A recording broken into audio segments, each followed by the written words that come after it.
आ गए इतिहास रचने वाले 3 कानून। सबसे पहले उत्तराखंड को दिया यूसीसी, फिर भू कानून से घुसपैठ पर जोरदार प्रहार, अब महिलाओं को दिया 33% आरक्षण का तोहफा।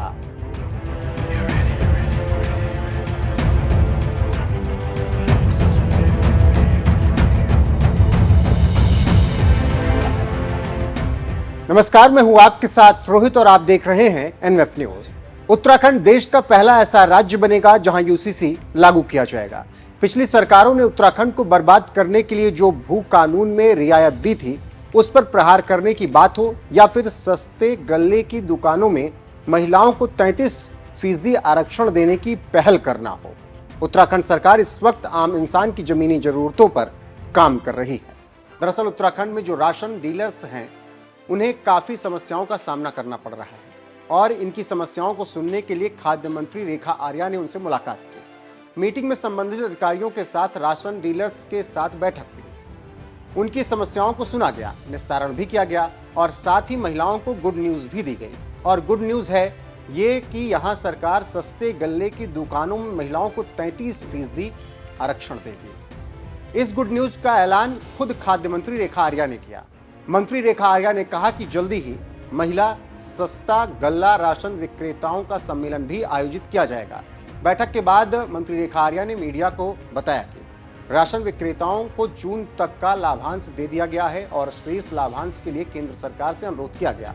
उन्होंने आंगनबाड़ी क्षेत्रों में मिलने वाले राशन के बजट भुगतान के भी निर्देश दिए हैं। 100% राशन वितरण करने वाले विक्रेताओं को दुकान खोलने के लिए बाध्य नहीं होना पड़ेगा। उत्तराखंड में राशन वितरण के सिस्टम को जल्द 100% ऑनलाइन किया जाएगा। तो जैसे ही मैंने शुरुआत में बताया कि सरकार इन जमीनी बिंदुओं पर काम कर रही है जिनसे आम आदमी सीधे तौर पर प्रभावित होगा। उत्तराखंड को दुनिया में पहचान दिलाने के लिए सरकार लगातार काम कर रही है।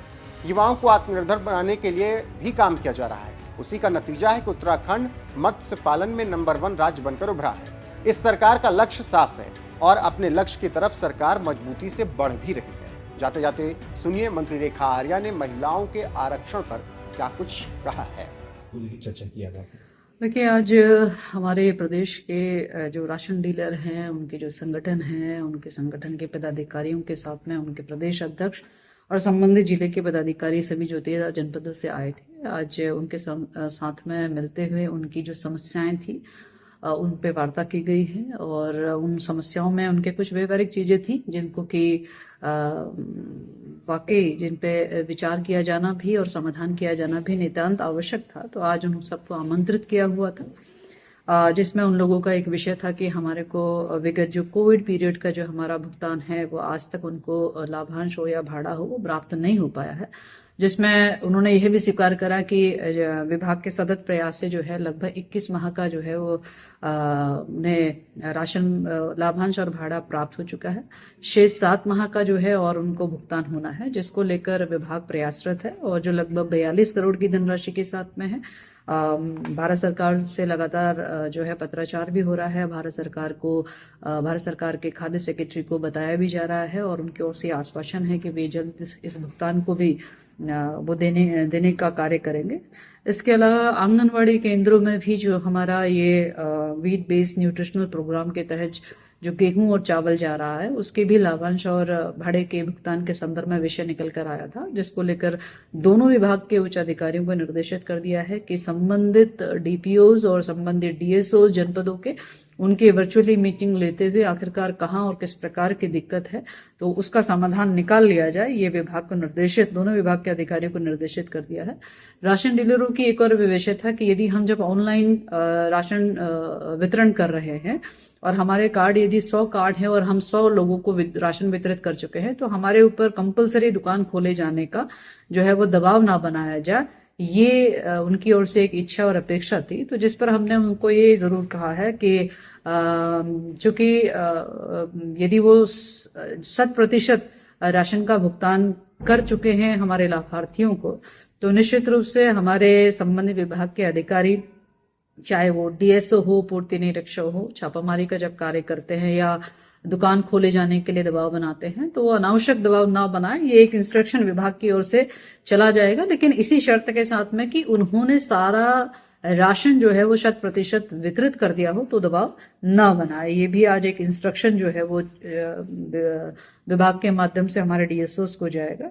इसके अलावा जो है बायोमेट्रिक व्यवस्था के संदर्भ में भी आया था कि भाई भारत सरकार लगातार कह रही है कि आप जो है बायोमेट्रिक व्यवस्था पर आए। राज्य सरकार या विभाग जो है लगातार बायोमेट्रिक पे काम भी कर रहा है, क्योंकि हमारे यहाँ पे कुछ ऐसे क्षेत्र है जहां पर मैं गुंजी कहूंगी और जहां पे चमोली का भी हमारे ऐसे कोई क्षेत्र है जहां पर नेटवर्क के इश्यूज रहते हैं। तो वर्तमान में हम लोग बायोमेट्रिक हाईटेक व्यवस्था की ओर हम लोग आगे जा रहे हैं, ताकि जो है सिस्टम को हम किसी भी नेटवर्क क्षेत्र में ले जाएंगे तो वो फीड जो उसमें करा होगा वो उसमें आराम से उसे एक्सेप्ट कर लेगा। तो ये हम 15 दिसंबर के बाद से हम उसको करने जा रहे हैं। तो ये भी आज इनकी समस्याओं में जो ऑनलाइन 100% हमारी व्यवस्था बने तो उस दिशा में बढ़ता हुआ एक कदम है। इसके भी विभाग को इंस्ट्रक्शन दिए हैं कि जल्द से जल्द जो है 15 दिसंबर या दिसंबर तक में जो है इसको हम लोग पूर्ण कर ले। इसके साथ ही हमारे प्रदेश में जितने भी सस्ता गल्ला विक्रेता जहां पर भी आज की तारीख में जो शॉप्स नहीं खुली हैं अथवा रिक्त स्थान है, तो ये निर्देश दिया है कि वहां पर महिलाओं को जो है वो सस्ता गल्ला विक्रेता के रूप में हम लोग स्थापित करें।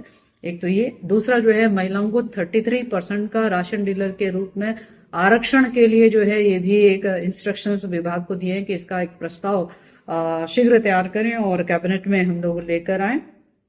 इसके अलावा जो है हमारी जो आरक्षण से संबंधित शेष हमारा विषय है, तो वो आरक्षण की भी हम लोग उसमें जरूर चिंता कर लें। ये भी आज इंस्ट्रक्शन जो है विभाग के अधिकारियों को दिया है। राशन डीलरों की एक और अपेक्षा थी कि हमारे जो गोदामों में है वो डिजिटल तोल जो है वो उसमें रखा जाए। जहां हमारे 195 खाद्यान्न गोदाम है, वहां पर विभाग का कहना था कि हम लोग जो है 107 पर हमारे इलेक्ट्रॉनिक तोल है, लेकिन हमारे 88 खाद्यान्न गोदामों में इलेक्ट्रॉनिक तोल नहीं है, जिस पर राशन डीलरों ने ये बताया कि वो भी ठीक प्रकार से काम नहीं कर रहे हैं जो वहां पर लगे हुए। तो विभाग को ये भी परीक्षण के लिए भी कहा गया है और साथ ही 195 खाद्य गोदामों में इलेक्ट्रिकल तोल लगाएं, इसको भी सुनिश्चित करें। ये भी विभाग के अधिकारियों को स्पष्ट निर्देश दे दिए हैं। इसके अलावा मैं समझती हूँ कि राशन डीलरों की एक और महत्वपूर्ण मांग थी कि जब सारा सिस्टम डिजिटल हो रहा है तो डिजिटल होने के साथ में उनको डिजिटली उनको भुगतान कर लिया जाए। यानी कि हम इधर से 100 लोगों को यदि हम राशन यदि प्रोवाइड कर दे रहे हैं तो वो ऑनलाइन शो कर रहा है, तो हमें भुगतान भी जो है वो ऑनलाइन उसी समय हाथों हाथ मिल जाए। ये अपेक्षा राशन डीलरों की थी, जो कि जिस सहमत हूं, विभाग भी सहमत है।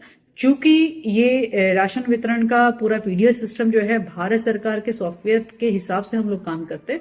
हमने भारत सरकार को उनकी इसी डिमांड को और इसी व्यवहारिकता को प्रस्ताव बनाकर भारत सरकार में भेजा है।